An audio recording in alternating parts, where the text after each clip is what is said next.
Since the violent Islamic Revolution in 1979 empowered radical fundamentalists committed to dominating the Middle East, Iran's hatred of Israel and America has driven their foreign policy.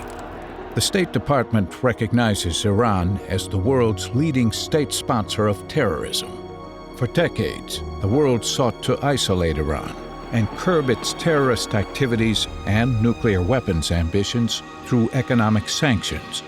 Yet in 2015, under the Obama administration, world leaders decided to lift those sanctions in exchange for promises that Iran would halt its nuclear development.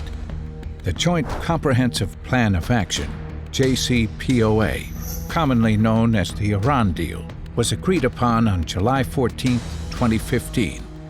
Since then, Iran's aggression against Israel and America only increased.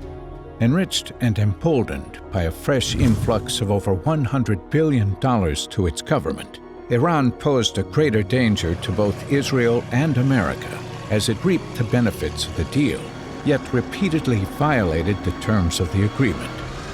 In a short time, Iran became an even more destabilizing force in the Middle East and continues to be the largest state sponsor of terror.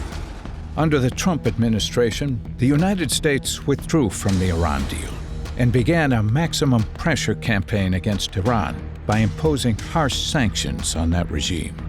Iran responded with resistance, ramping up its aggression against the West and Israel, as well as its support for terror. With Iran's patronage of Hamas in Gaza, its support for Hezbollah in Lebanon, and its military entrenchment in Syria, a regime that has repeatedly called for the destruction of Israel and is the largest state sponsor of terror in the world, is now on 3 of Israel's borders.